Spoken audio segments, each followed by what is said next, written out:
What is up, Wizards fans? Welcome to another Believe in Wizards podcast. I'm Matt Modderno. He's Jahadi White. Jahadi, how's it going? Matt, my man, how's it been? It's good. This kind of the dog days of summer basketball right here, so not a ton to talk about. I've been watching some TBT, that kind of stuff. But I'm excited for the Wizards to get going again.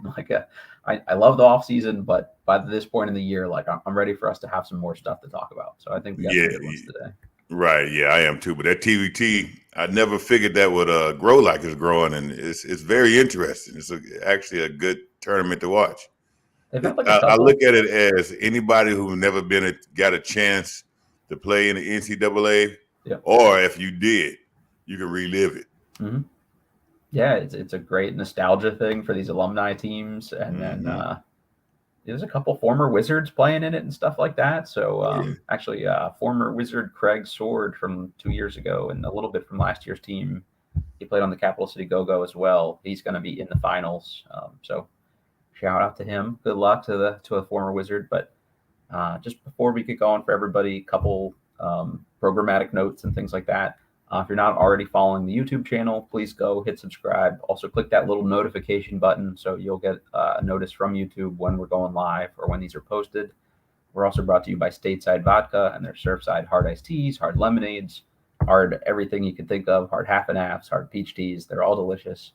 And we're also brought to you by BetOnline. BetOnline is your number one source for all your betting needs. You can get the latest odds, lines, and matchup info for basketball, baseball, boxing, UFC, and more. BetOnline continues to be the fastest and easiest way to place your wagers, including live betting and your favorite casino and card games. Be able to play right from your phone, and you can head to the website and use our promo code BELIEVE, BLEAV, for your 50% off welcome bonus and more. BetOnline, where the game starts.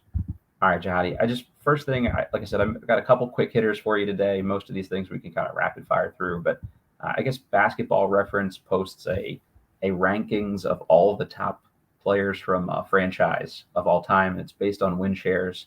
So the all-time Bullets/Wizards list is Wes Unseld number 1, no real objection there. Elvin Hayes 2, Walt Bellamy number 3, Bradley Beal number 4. I was a little surprised by, to be honest. Greg Ballard number 5, that predates me a good amount.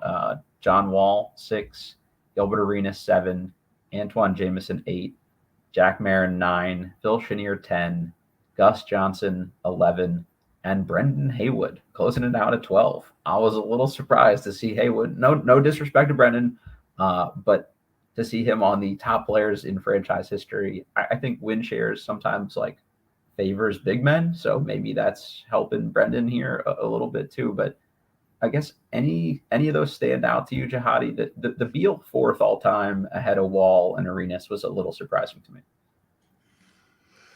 I don't know. I don't think it's that surprising to me. Beal ahead of Wall and Arenas. I thought Arenas would be a little higher. Mm-hmm. Even actually, Arenas, I thought he would probably be a little bit ahead of Wall. Yeah, that's what you. Brendan is a surprise.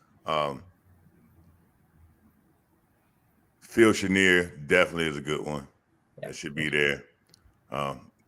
Wes is that's not a question. You don't question that at all. I mean, Wes is the Wizards. Exactly. Yeah, he's the Jerry West of Washington. I just hope that at the end of the day, when we do our coaching Mount Rushmores, we can say Wes Unseld Jr. at the top of the coaching Mount Rushmore for the franchise too. So, hoping for a big year from our guy there. Yeah, I would love that too. Just the father and son duo, just known in Washington. That'd be great. That'd be great to just have those on, like you said, on a Wizards Mount Rushmore. Jameson being on here, no objection to, but Caron Butler not making the list when those two guys did, I was a little surprised by that. You just kind of think of all of them together and maybe having similar impact. So I'm surprised. Yeah, I was actually surprised that Rod Strickland isn't on there. I love Rod. That was one of my favorite guys to watch growing up too. So I would be very okay with that. He should be top 5 at top 4, 4 or 5 at least. I mean, I don't get that one. Yeah, there's some other ones like Earl Monroe and things like that. He didn't play for super long, but I guess maybe that's part of the question too, is how they if these guys show up on other people's lists or not. You could maybe make a case for 40-year-old MJ being somewhere in the top 12. I would say he was more How's impactful MJ than now? How Brendan. not? You go really far back, like Bobby Ferry.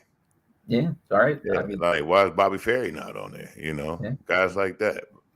A lot of guys who play with Wes, should be on there as well. Yeah, Bobby Dandridge would be a good one. I mean, the Bobby guy's in the Hall of Fame. Absolutely. So I always think these lists are so interesting, especially when they're stat based only. So it's like, what really plays into that? I'm trying to figure it out. Just wanted to throw that out there for people, so you can check out Basketball Reference if you want the full rankings there. Yeah, I'm definitely gonna check that out. I have to see that.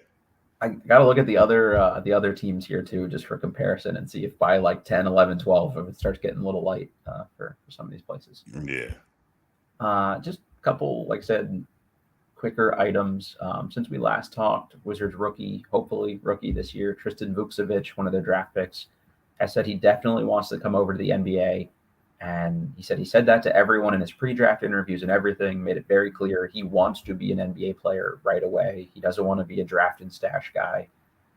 Not to lump all European players together here, but I think it would really benefit Vukcevic to be on the roster at least some amount of time as Danilo Gallinari. Not that they're the same player from the same country, but another guy who's made that same move, coming over as a rookie and having to adjust and adapt. And they also play kind of similar games. They're both about 6'10", 6'11". They shoot the ball. Not the same player, but I would just think that would be like a really good mentor from him and a good guy that you'd want him to learn from. So I kind of don't see why the Wizards wouldn't do this. No, I think it's a good fit. And, it's a lot of guys that's telling, that's a lot of players and ex-players and coaches are saying, hey, guys learn from guys, right? Mm-hmm. If you want to build another guy, you have to put him under another guy's wing, and him learning from Danilo would be great. I think it'd be really impactful. And, I think it should be really suggested to him if they, they have a lot of great minds there now that's something they definitely should consider. I like the way Tristan plays. So he has a lot with him already. He's a good shot blocker. He moves without the ball very well. He's going to be a hard person to me to defend once he gets comfortable playing, because he's the type of player that you hate to guard. You're going to keep your head on a swivel, and he has a lot of height. So it's hard to guard somebody with height, constantly cutting, constantly reading the floor. He put the ball on the floor. He can, he can shoot. So if you can have somebody there to kind of mold all of those things together and build a sound player, the Wizards have something. They need to really consider that. Even like Mike Muscala will help too. I mean, he's again not the same player, but he's another 6'10" guy that shoots the ball a little bit. I think these are guys that can help him, because they're not the fastest guys, not the most foot speed, but they can say here's what works for us. Here are the tricks.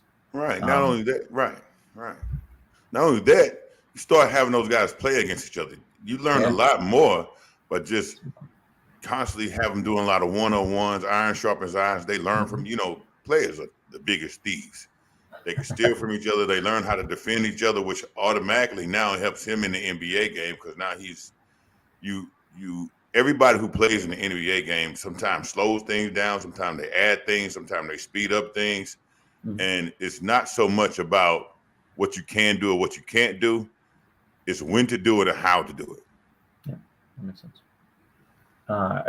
That's a great point. And I think we've heard that a lot of times in past interviews on the show and things like that too. Gilbert Arenas said that the thing that helped him the most become the offensive player he was doing one-on-ones with Larry Hughes in Golden State. Because if he could make a move that worked on Larry, it would translate to the rest of the league. And Deni Avdija has said that about the one-on-ones he's done with Kyle Kuzma have really helped him work on some stuff too. So I would love that. I think those are the three guys you want in practice: is Gallinari, Muscala, and Vukcevic, and just let them go at it. Let them go at it. I mean, I think there's not enough one-on-ones in NBA practices anymore. After practice, guys usually do it, but it needs to be put into the program of the system during practice. It's really well, especially now that the game is more ISO game. Yeah. Yeah, you always see that like from the Olympic teams and things like that. There's always videos that come out of these like wild 3-on-3 games where Chris Paul is going at Kevin Durant and Carmelo Anthony, and they're rotating through. Like those kinds of things seem to be like something those players look forward to, and like testing themselves against the best guys. So I'd love to see that here. You have to. That's what if you don't learn to be a great one-on-one player early, you're definitely just going to be a role player. Yeah. Right? Yeah, one-on-one is basketball at the end of the day. The best players, the top players are all one-on-one types. Yeah, it's true. You've got to be able to like create for yourself and score for yourself. Right. When the play break down, it's always okay. Let's get it to the guy who can give us something no matter what. Yeah. He doesn't need help to get his shot off. Right. Big J52 on Twitter said, "Don't exclude Baltimore and the Baltimore Bullets." I did not mean to omit them. I'm mostly a Baltimore sports fan, so that was definitely not intentional. And David, I'm going to butcher your last name, so I'm not going to try. You know who you are. Asked if Vukcevic could be a better version of Bertans. I think so, because I think he could be more of a 5, whereas Bertans was like a wing that was too slow to guard wings, but not big enough to guard anybody in the post. I think Vukcevic eventually will be able to guard people in the post, and if he can move his feet enough to slide some on the perimeter, that's even better. So hopefully it's he's already a rim protector. So yeah, right. Yeah. Can he be a lesser version of a Brook Lopez type? I think that's the kind of guy you want out of it. True. I think he's more versatile. More agile. Yeah, I hope so. I'll take it.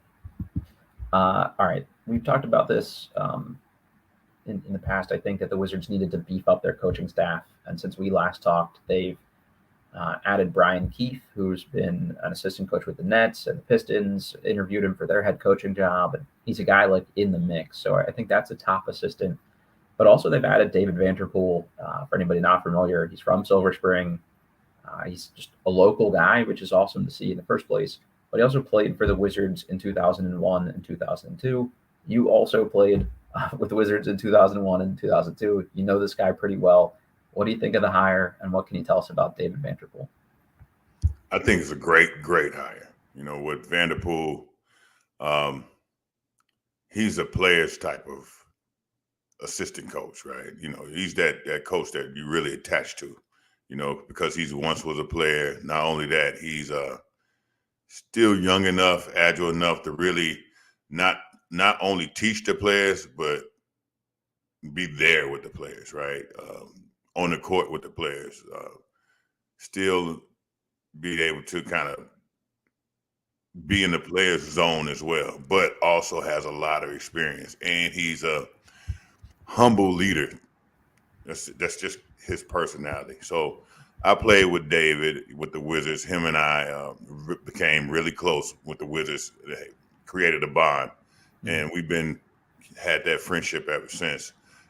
I think he's an amazing ad for the Wizards, more than they really would understand, because he's a natural developer, right? He understands the players. He understands your particular game type. He understands how to work with you. He understands how to get you better. He understands the work. David was one that just really had to work hard to get where he got to the Wizards. He's not like one of the guys just out of draft.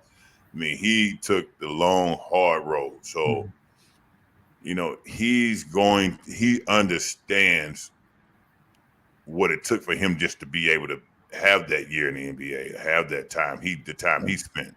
So his dedication will be a little bit different than most coaches. Yeah. And that probably translates to the players a little better too. When like, I can speak from experience, this is what you fringe guys need to do to make this team. I think that's probably, impactful. Yeah. I mean, the fringe guys and like, he was really big with CJ McCollum. He really helped him out leadership wise, mental wise. Right, not just game wise, more cerebral wise, and with Dame, really, him and Dame have a great relationship. Just how much he really helped Dame to be a leader on that team, on that Portland team. I think Dave is probably as a very great ad, probably best ad that we may have gotten that people don't know about as far as the coaching staff goes. Yeah, I mean, I think these are two guys that could be NBA head coaches that you just added to that roster and that coaching roster. And we talked about that last year. Like, there were no really other former head coaches. Like, these guys are at least longtime assistants, and they've been around. You mentioned working with Dame. Brian Keefe was a guy that Kevin Durant highly promoted. So I think that's another guy that's got, the credibility coming in here. For those of us who don't remember David Vanterpool, the player, that much, what was his game like? Is he kind of a scrappy, hard-nosed player? I mean, is that the kind of stuff he'll bring to the Wizards, or how did he actually, impact winning, I guess? He was very sound. Okay. Point guard. He would remind you of a sound Jordan Goodwin. Okay. Right. Very, very sound, really scrappy. Mm-hmm. Very competitive, get the job done. Don't have to worry about him making turnovers. Sure. And he put the ball on the floor. He was a sound, hardworking, dependable point, right? Run your offense, and he really worked on his craft with that. So one of those guys you can just trust to put on the floor. Mm-hmm. Yeah, I love that. So I think, especially with a bunch of young guards on this roster too, like, he can help the Ryan Rollinses and the Johnny Davises, try to figure out how to be more solid, because that's what probably both those guys need, is to be consistent and confident and keep working on their games. So I love that move. So thanks for the insight. He was a guy that the moment was never too big for him. You say, okay, we need to get some things in order. We need to get back in control of the game. We need to get back control of the team, get back control of the offense. Dave, you can trust him to do that. And you can see that with his resume too. The guy won at every level, especially internationally. He's like a champion in 9 different leagues as a player and a coach. So you don't do that by accident, even in things like the Euro League and stuff like that. All right, the next moves for you here. The Wizards have signed Dejan Vasiljevic to a 10-day contract. For anybody that watched Summer League, he was the 6'3" guy going out there and just bombing away threes anytime he touched the ball, basically. He averaged, 7 or 8 points per game, and only played in 3 of the games over Summer League. But he looks like he can really shoot it. He played in the NBL last year with Xavier Cooks on the Sydney Kings. He's won the last 2 championships there. Really shoots it. He played at the University of Miami for 4 years. Really shot it there. So I guess I'm not really sure they're looking for him to be a long-term option for them as an NBA player, essentially. For anyone not familiar with the Exhibit 10 contract, it's essentially a training camp contract. If you make the roster, they convert you to a veteran minimum deal. If you don't make the roster, it means you get an extra bonus of $75,000 if you sign with the team you had the Exhibit 10 deal with for the G League. So it basically incentivizes him to want to stick around with the Go-Go. I mean, it doesn't mean that he couldn't make the Wizards roster. I'm not trying to rule that out, but I think at the very least, the Wizards are looking for, hey, here's another guy. Let's see what he can do in training camp. We didn't get to see enough of him in Summer League. We'll take another look. And worst case, we think he can help the Go-Go out this year. What do you think of a move like that, Jahadi? Is it, just another body in training camp, or do you think he can come in and maybe give them something? Well, they're considering him for a reason. Mm-hmm. And I think really they're considering him just because he can be a high caliber scorer. One thing with the Wizards last year is we went through the offense where it's been patterns where just segments with no scoring at all, right? Yeah. We couldn't really figure out, within the offense, we couldn't really get scoring. Individually, we couldn't get scoring. And one thing about him, he puts the ball up. Yeah, he's not shy about shooting it, which I really like. Not shy about shooting it. That's what he does. So sometimes you need a guy that you can pull. You rather have to pull back than have to push forward. And right now, other than Jordan Poole, they can really just go out there and create Kuzma somewhat, but we don't have a guy who just says, I'm triggered just to put the ball up. Mm-hmm. And so I think that'd be good if he can fit. And if not, he'd be a good fit for the Go-Go. Yeah, that'll help them too. I mean, in the end of the day, you got one thing Bill Russell said. End of the day, no matter what this game is about, it comes down to one thing: buckets. Yeah, you got to put the ball in the hole. This game end of the day is about buckets. The guy who get paid the most is the guy who shoots the most shots. Mm-hmm. Yeah, and he'll take them from 25, 27 feet and not be shy about it, which, again, I think is good, especially on a go-go roster. He's got championship experience. It can make you or break you, but right. Yeah.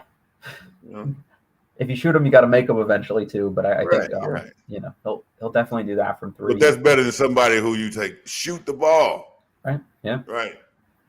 Maybe he'll rub off on Johnny Davis. That was somebody reluctant to shoot last year. So maybe you can combine them into two player or into one player, and that'll be pretty tough here. But I don't know what he's going to bring on the defensive end enough to play major minutes at the NBA level. I think that's the question mark. He's about 6'3", not super athletic, and he's a little older. I want to say he's 27 already. So this is probably not a guy they're looking for to be like a real diamond in the rough. Here's our future gem, but doesn't mean that he can't be 8, 9, 10 man eventually or something like that.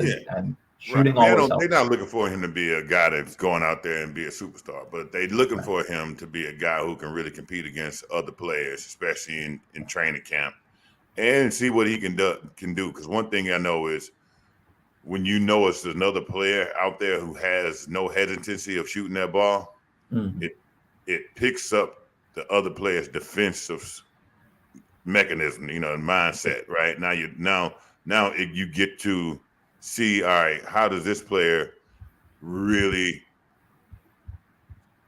react to that? Let's challenge his, now he's a guy who can now make the defense pick up.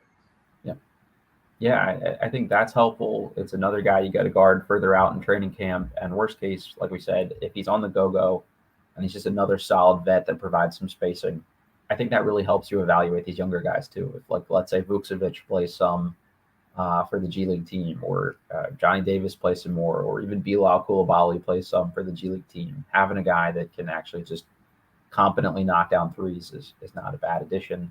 That's also with the other two guys, Eugene Amaruya, that they picked up on a two-way, kind of a defensive energy, small ball forward type. And then Jared Butler, former Baylor point guard, really scrappy, but can really score it. I really like those kind of moves. I was a little not as sold on the Amaruya move originally just because he's older and things like that. But again, it's another dude. You've talked about this a lot, about what people like Goodwin brought to the team last year. Another dude that's going to push people in practice. He's going to bust his ass. He's going to raise the level and the energy level. And over a long NBA season, you need that. So I think he can do that. And Butler will definitely do that too. Yeah, Butler definitely do that as well. Yeah. And then if you have a problem with defense, right? Like perimeter defense wasn't the best at it last year. Yeah, for sure. You want to bring in a lot of perimeter scorers. Mm-hmm. Reason why now you can really focus on closeouts. And now not only that you can, it's hard to focus on closeouts when you have a guy you don't have to respect closing out to. Yeah, it's true. Right. So for you to build your system and what you really want to put emphasis on this year, you have to have guys you respect in those B team positions. Yeah, makes sense. And Amaruya played well against the Wizards, so they got a firsthand look at him, being able to play at the NBA level. And not that there's a ton of Wizards left from last year's roster, but a few of them will remember him. So I just like the vibe. I think they've got young projects and prospects that they're developing, and Coulibaly and Vukcevic and Baldwin Jr. and Rollins. Let's bring in some older, solid guys to kind of push them too. And I think it's a good mix at the very least. I agree. Speaking of a younger guy pushing an older guy potentially here, I don't really love the he said kind of stuff. But this one I thought was a little funny. So this is from Brian Scalabrine this week. He said, I heard a rumor that Cooper Flagg was at Jason Tatum's camp and he was busting Brad Beal one-on-one, and Brad got mad at him, started cussing him out. This dude is a major trash talker. So I guess the rumor is that Brad and him are squaring off one-on-one, and Brad was taking it lightly because it's a high school kid. And then Cooper started giving it to him and really talking trash, and Brad got pretty mad at that, like really mad. I think, some people took that away as, oh, Cooper Flagg destroyed Bradley Beal. Like, it's very clear in the comment there that Brad was just going light and half speed. And then maybe Cooper started talking at him a little bit. I would have rather rather than see Brad cuss him out, I'd rather see Brad show him you're super Brad Beal and really give it to him. And that's something that kid will take away is hey, all right, this is what a top caliber NBA scorer can do to me. Ever a situation like this, Jahadi, where a young guy just went at you a lot harder than you were ready for, or are willing to give back to them? Yeah, I have. Or maybe your sons even? Do they try to give it to dad? I think it's levels to this, right? And it's respect factor. Yeah. Right. To me, I like Cooper's game. I like he's a trash talker. He has a lot of antics. He look at a lot of people crazy. If you watch him, he has a lot of that. Yeah. He has a lot of that to his game, which is cool. You don't want to do is take away, certain players' dynamics that add the edge to them games. It's like taking all the crazy stuff Kevin Garnett says on the court, right? You wouldn't get the same Kevin Garnett. Cooper Flagg is kind of the same way. But a guy like Bradley Beal, who earned the stripes, that he earned everything, you got to kind of show a level of respect from the beginning, especially if you're a high school kid, to me. Yeah, so, but I know exactly what Brad kind of saw because I see it all the time. I saw it all this summer. Sure. But, yeah, with me, that definitely happened. I was playing against a guy from St. Louis University, one of their bigs, and I was in the NBA, so I was working out. So I would go to St. Louis University to work out during the summertime. They had a big there from on their team. Can't recall the guy's name, but he, I'm known to be physical, but this guy was being physical, but he was just fouling and hacking and stuff. And I'm like, it's not basketball, right? But he was kind of effective with it too. Sure. And I think my frustration came out with not only how much he was fouling, but how he was effective with fouling. Kind of works. My whole point of the game is being able to play through that and still muscle through and beast through. And so during that time, I got so frustrated after a while. Before I know it, man, I knew it. I just started swinging on the guy. Okay. Right. Okay. And all the coaches were like, no. But Trey was like, stop. And I was like, okay, you know what? Let me catch myself. So I had to apologize. But I think the most of the frustration came from I'm in the NBA and this guy's kind of on the work. Yeah, he put some work in, stopping me a little bit. And it's the fact that not like this first doesn't supposed to happen, but now you in your head challenging yourself, but at the same time, what a respect factor, Right, and exactly. I think that's probably how Brad felt like who are you? Yeah. I'm trying to help you out. You haven't reached my level yet. Yeah. Like, humble yourself a little bit, kid, and Cooper, but I like the fact also that Cooper's like, I don't care if you Michael Jordan or Brad Beal. Like, I'm going at it, I'm talking. But and believe you me, if Brad really wanted to play, it'd really be a game. Oh yeah. Now Cooper's a much different size than Brad, though. Sure. This is one I see from both perspectives. Like, I don't mind Brad getting annoyed by it. I would like to see him just maybe he did. No, we don't know, but I would like to see him just destroy Cooper after that. Go into turbo mode and make a point that you've still got to work on your game no matter how good you are at 16, but I would be annoyed in that situation if I were him. Hero talking trash. Yeah, exactly. While I'm going easy on him. Kid, go play with some toys. I mean, you would. That's all I earned, but then again, I know Brad. Brad, he didn't just sit back and walk away. Right, exactly. You know what? He's gonna teach a lesson. And we see the videos of Brad with his team. You've obviously experienced it firsthand. He's really good with the younger guys, and he treats them like adults and he takes it seriously and he's not afraid to tell him what's up. So, I mean, I think that's probably a good lesson for Flagg is I like, see it hey, all the time. He's great with my son. With my son, he's on him every day. Seems like he's taking personal interest in him to make sure he gets the best he can get out of him. Talks to him after the game. They have a good relationship. So it's cool. and if you're Brad, you probably think you're doing that for someone like Cooper Flagg. So to see him like, talking shit to you, it's probably like, whoa, hey man, like, what are you doing here? Like, I'm helping you, like, dial it down. But like you said, if you're Flagg, like, go at everybody. Like, he's no plays off. Like, that's what you want with the dude. But that is Flagg. Yeah. I mean, you'll see him playing against guys and going in their face. You're like, all right, I don't know if you want to. That's the guy whose face you want to go in, but he doesn't care. Across the board, even everybody can get it. I think that's a kind of mentality this Wizards franchise could use, honestly, like that kind of dude. So if in 2026 draft, and it's a guy we keep an eye on there. He can be very effective in the game. He can be very effective on the next level. Definitely. I look forward to following that, and I'd love to hear Brad's perspective on something like this. Obviously, we're hearing this like fourth hand, so I'd love to know what one of them actually thinks about. Yeah, I would too.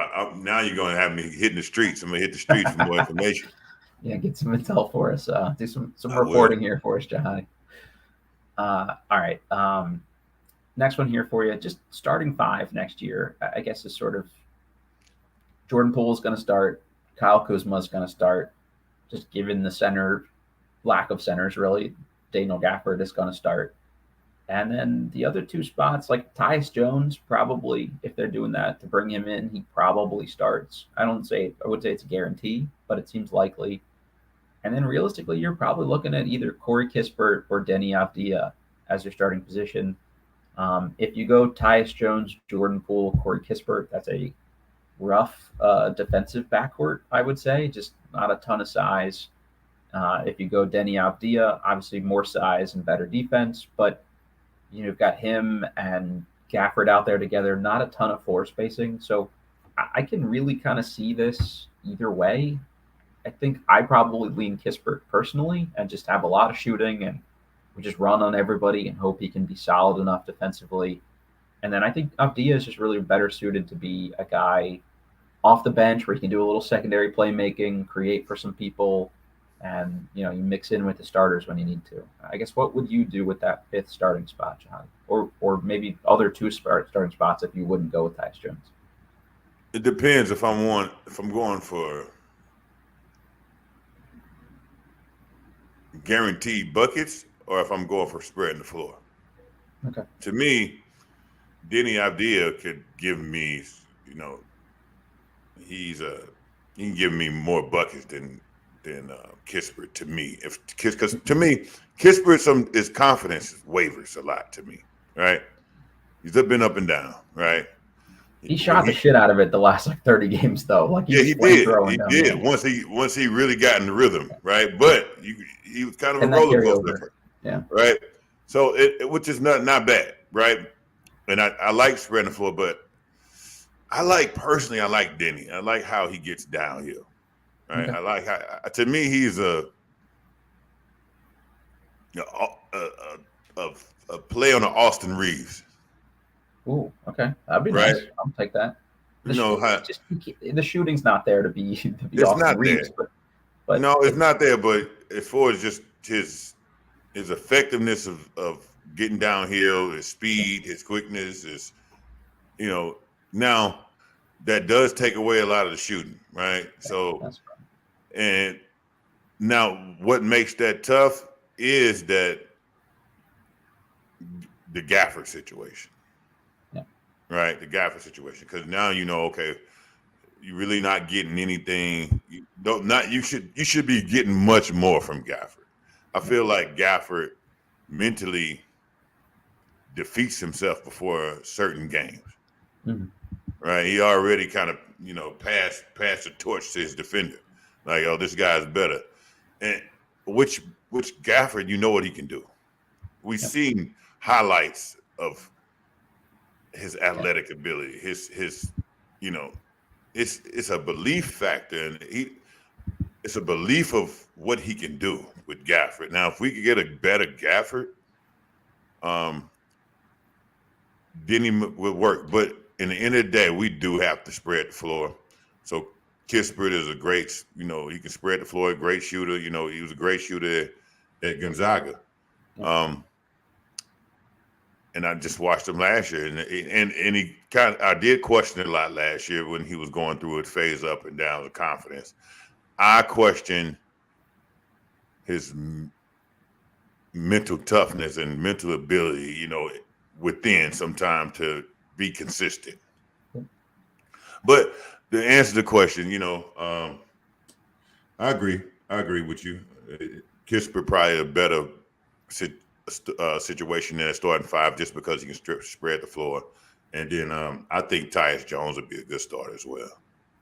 I was almost thinking of it like maybe if you went with Kispert for the shooting, you could go with DeLon Wright as a starting point guard just for the defense because Jordan Poole's going to have the ball a lot. Kuzma's going to have the ball a lot. I like Tyus better than the other point guard options we have. I think so too.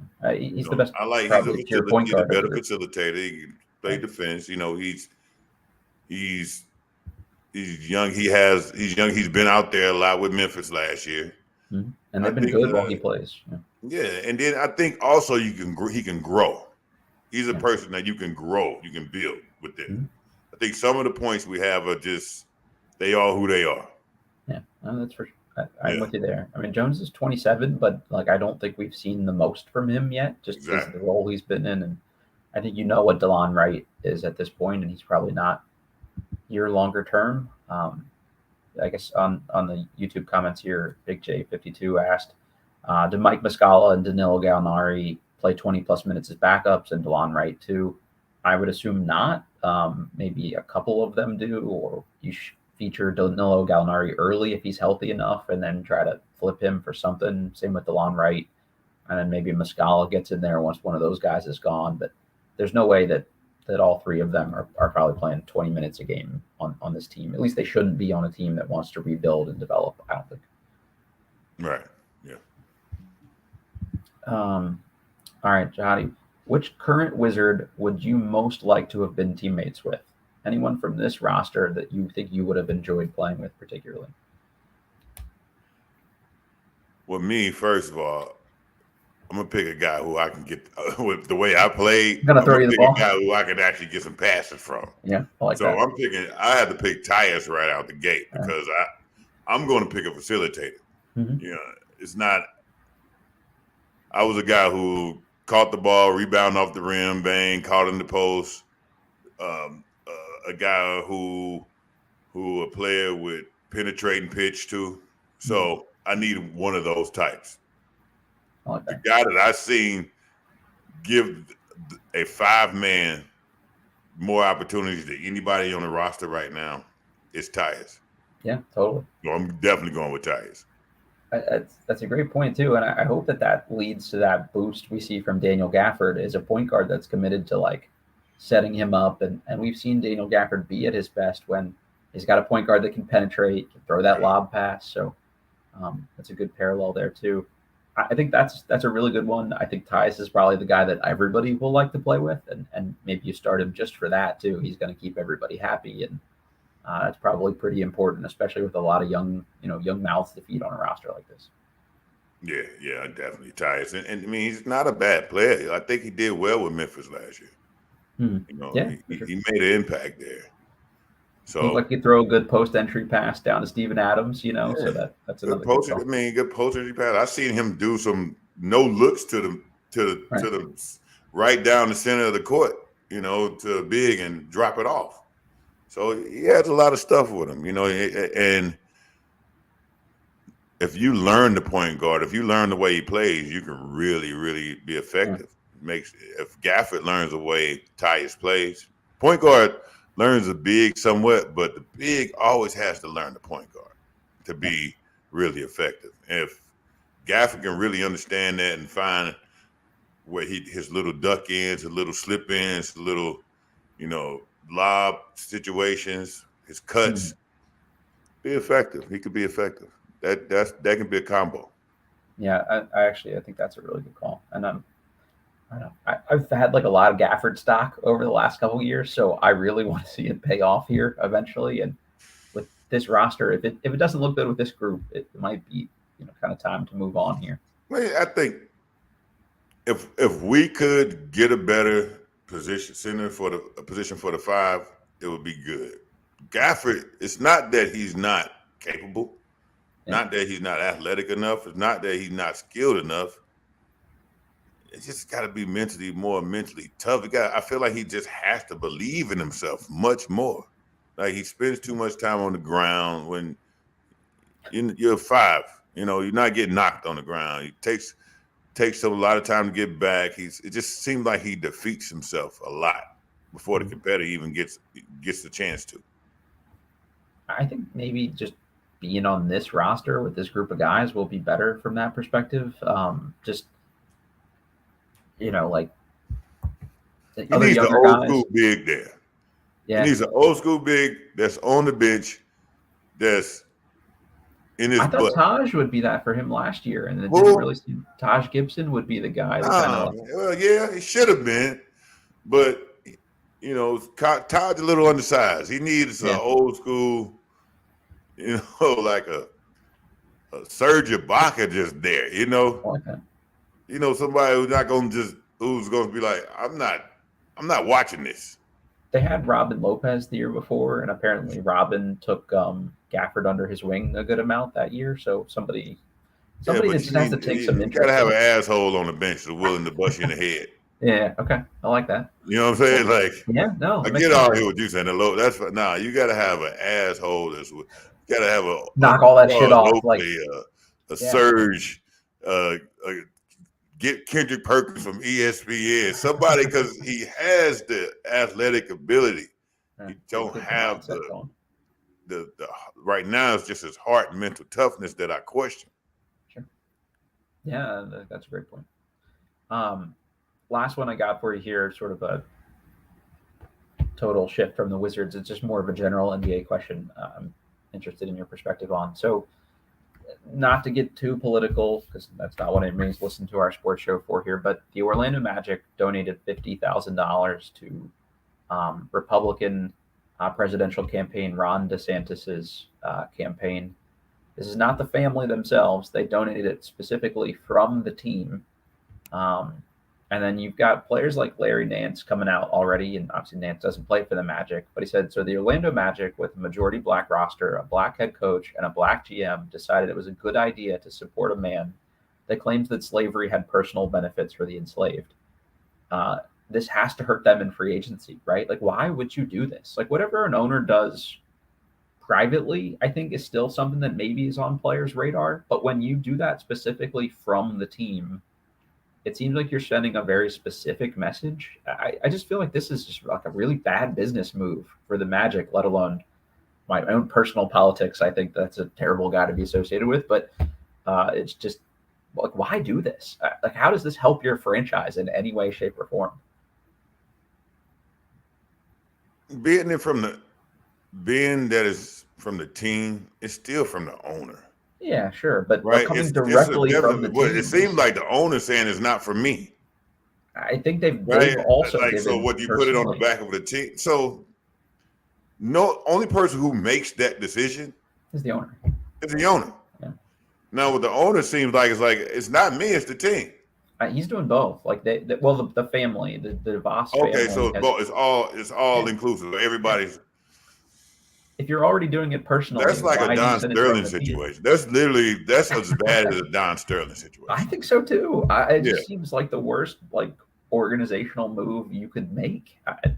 I'm not going to go play for that guy if I know that's now they're bringing the team. Well, you don't want to play for that guy, sure? Right? You don't want to play for that guy because, especially somebody who supports that slavery was beneficial, right? That black people learned a lot from slavery. If it wasn't for slavery, we wouldn't have been able to do it. And just a lot of things DeSantis does is just ridiculous to me. Not a fan in any way, shape, or form. Not being political, on either side, but just I don't like hidden racism that's really blatant, Right. right? Exactly. And trying to hide it behind a lot of policies. I don't like racism hidden behind policies, Exactly. especially with his. It's not hidden; it's just blatant. So, and dealing with history and education, like, why would you support that? And now, I get it. It's the governor of Florida to where the team might get some. Yeah, they get preferential taxes or something. You've been able to work with that forever, like, yeah. And if you did do it personally, do it under the table with yourself as a family, which, I mean, still not great. Some owners of the Miami Heat, which I know that's kind of unique because the city owns the team, I think, but still.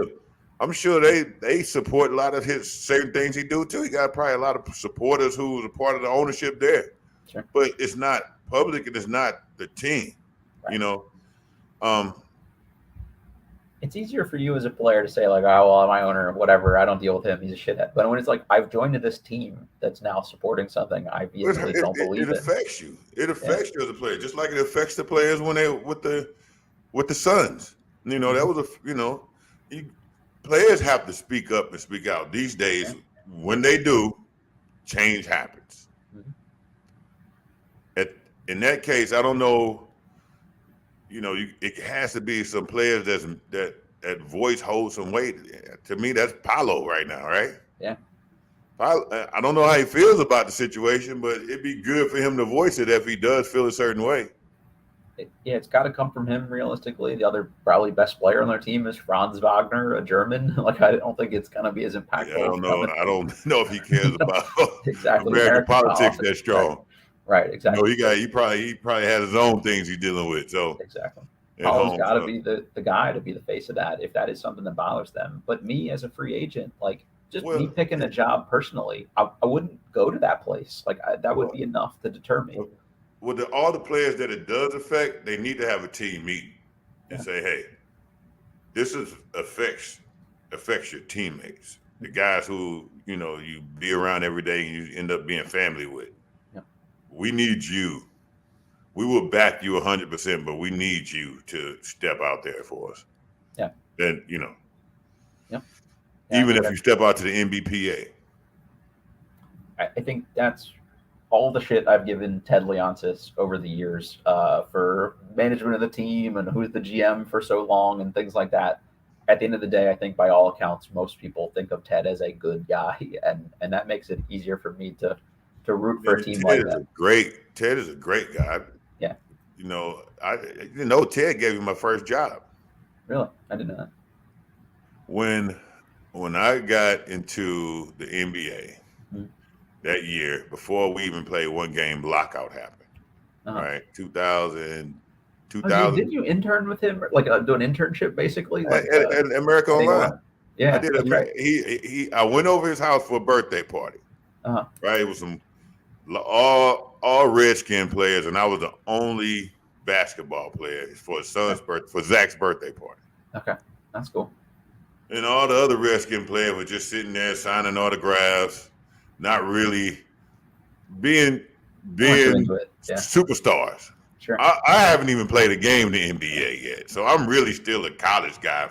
But you're a local college guy that people know too. Right, yeah. So he wanted me to go over there and say he had a full court basketball court in his backyard, and this, so which is a very nice house, but it's full court basketball court. So I was like, man, you know what? Let's take all the kids and play basketball. That's cool. And so I'll remember that too. Yeah, so I was playing basketball with all of them, and I'm having just as much fun as they have. He was like, man, what are you doing during the lockout? I'm like, I'm not doing anything. He was like, you want a job? I was like, yeah, cool. Where at? Because I didn't even know who he was. Sure. He was like, America Online, show up in Reston, Virginia at this address on this day. Okay. Bam, I had a job during the lockout. That's cool. I didn't know that. So, and that's who Ted is. Mm-hmm. It has nothing to do with color. I mean, because imagine it was all athletes over there, and it's all type, and even the kids at the party, all from all different cultures. Mm-hmm. And that's just who Ted is. I don't think you ever had to consider, no matter what his politics is, that's just not a bone in his body that exists. Right. And that's the thing. Like, they've had mostly good guys on this roster. Ted is a good guy. Like, I will root for a team harder if I think they're likable people, because I'll be more invested. So that not having to worry about that kind of shit is just a relief, I think. Here we've had enough bad owners locally. I hope that the Magic don't brush that under the rug. Yeah, I'm with you. The NBA shouldn't either. Like the NBA shouldn't. Yeah, that should be I don't know. It seems like there should be a rule against the that. NBA shouldn't. And then just listen. I know why Florida loves DeSantis, right? Mm-hmm. They love him for particular reasons, but they sometimes forget. They just blind to all the other things that he's doing. Yep. They just happy he kept the city open, the state open during COVID. He's amazing. Yeah.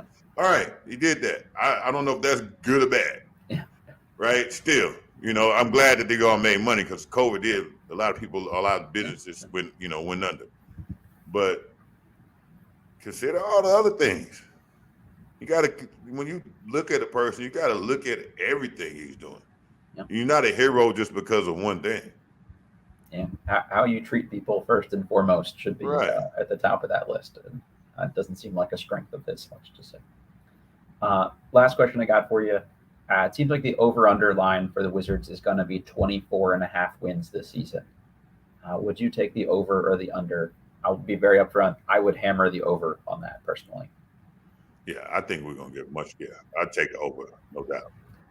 I say this every year, and I'm almost wrong every year. I'm taking the over. I believe. New team, new roster, new field, new voices, new leadership. New head coaches, pretty much a new organization other than the owner. Yeah. Taking the over. I think young teams, like people with something to prove, traditionally kind of overachieve at least by a couple wins. So I think we'll see better Jordan Poole, better Kyle Kuzma. Some of these young guys will surprise us. Johnny Davis leap in year 2, like that kind of stuff. So it's all about. It's going to be really. It's about how much Kuzma is a leader. Yeah. At the end of the day, because he's going to have to work with Jordan Poole, right? And how much he can pull Jordan Poole in with him. Mm-hmm. Yeah, can he take on a leadership role too, and do the right things? Yeah. Jahadi, I think that's all I got for you. Anything else? No, that's it, man. Appreciate you. All right, you heard it here, folks. We believe in the Wizards. This is Believe in Wizards. Rate, review, subscribe, all that good stuff. We're presented by betonline.ag, and we will catch y'all next time.